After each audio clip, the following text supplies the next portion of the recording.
Hi guys, welcome again. And as you all know, today is 13th of April, and TCS Appraisal Band for 2024-25 is already released on last Friday, on 11th of April.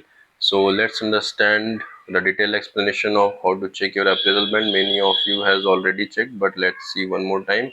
It is not yet uploaded in the web speed portal. So let's see how we can see this.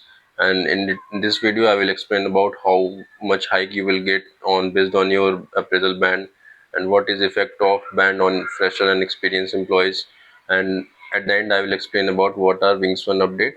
As you all know, in May cycle we are going to see next wings one assessment. So let's start this video. सो पहला तरीका है, आप mobile speed application में login करके units and then right side में उसके bands होगा, उसके बाद आप ड्रॉप डाउन 2024-25 सेलेक्ट करके आप देख सकते हैं।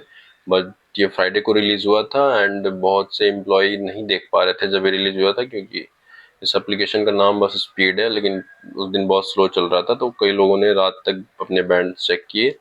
एंड वेब स्पीड पोर्टल पे अब तक आ गया होगा, एंड आप वहाँ से भी जाके अपने बैंड चेक कर सकते हो, एंड आपको मेल पे भी कम्युनिकेशन रिसीव हो गई होगी। तो ये तीनों तरीके हैं, आप अपने बैंड चेक कर सकते हो। ओके, एंड नेक्स्ट में मैं बता दूंगा कि अगर आप अपने बैंड से सेटिस्फाई नहीं हो या आपका डिजिटल वगैरह था, तो आप कैसे रिजेक्ट करके अपना बैंड चेंज करा सकते हो। ओके, सो वीडियो भी मैं जल्दी पोस्ट कर दूंगा। So let's move to next slide.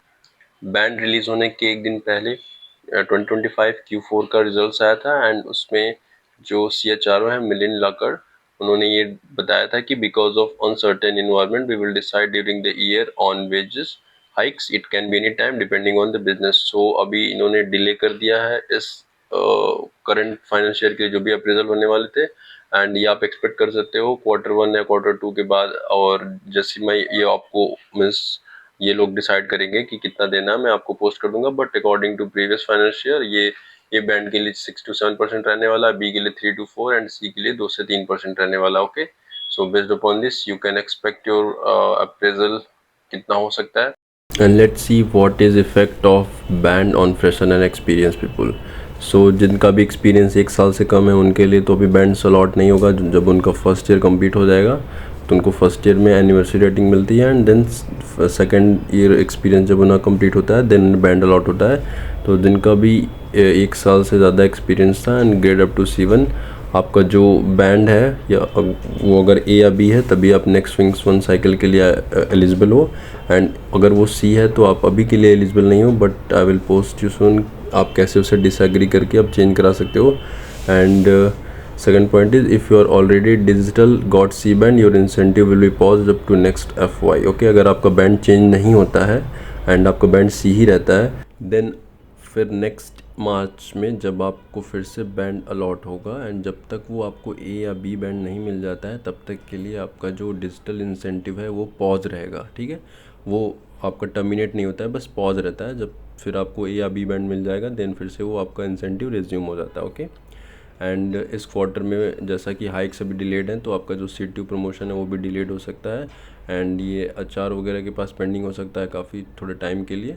So promotion and hikes इस फाइनेंशियल में थोड़े डिलेड हैं, एंड एक्सपीरियंस पर्सन के लिए जिनका C2 से अबव है, C2 या C2 से अबव है, उनके हाइक्स और प्रमोशन में थोड़ा डिले हो सकता है। एंड जब भी ये डिसाइड करते हैं कि क्या परफॉर्मेंस अप्रेजल ये लोग देंगे A, B and C bands के लिए, तो मैं आपको पोस्ट कर दूंगा, एंड ये आपके अप्रेजल बैंड पर डिसाइड करता है आपका कितना अप्रेजल होने वाला है। So let's see. And lastly wings fun update क्या है। So last date survey form fill करने के लिए एंड प्री रिक्विजिट कंप्लीशन का था 11th अप्रैल, जो कि बीत चुका है। तो जो भी इसके बाद कंप्लीट करेगा वो अपकमिंग साइकिल के लिए उसका काउंट नहीं किया जाएगा। ठीक है, एंड आप अब अगर अभी कंप्लीट करते हो तो आपका ये नवंबर साइकिल के लिए काउंट किया जाएगा, एंड 11th अप्रैल के पहले आपने अगर इसको कंप्लीट किया है तो ये बिल्कुल मई साइकिल के लिए कंसिडर किया जाएगा एंड इसको वैलिड माना जाएगा। Okay, and domain and external certification के लिए अभी भी आपके पास डेट्स हैं, आप इसको 15 जून तक कंप्लीट कर सकते हो।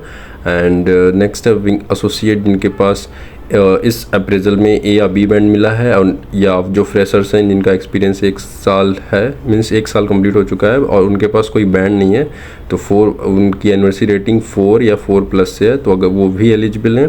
एंड जिनके पास ना तो रेटिंग है और ना ही बैंड है, फिर सिर्फ उनके प्री रिक्विजिट कंप्लीशन अगर उन्होंने 11 अप्रैल के पहले कंप्लीट किया है तो वो भी एलिजिबल है विंग्स 1 मई 2025 साइकिल्स के लिए, मीन्स अपकमिंग 2 साइकिल्स के लिए, तो सबके लिए एलिजिबल है, क्योंकि आपका जो नेक्स्ट एलिजिबिलिटी क्राइटेरिया है वो फिर से नेक्स्ट फाइनेंशियल ईयर मार्च अप्रैल में डिसाइड होगा।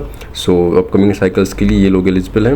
एंड MCQ सीरीज़ मैंने इस चैनल के मेंबरशिप कंटेंट में पोस्ट की है, T4 spring boot, T13 WN Informatica, T7 cyber security and T15 के लिए, एंड आप लोग उसको ज्वाइन करके एक्सेस कर सकते हो। एंड आपको कोई भी डाउट्स हो तो मुझे कमेंट सेक्शन में पूछो, मैं आपको डिटेल में एक्सप्लेन करूँगा। So stay tuned for latest wings 1 update and thanks for watching.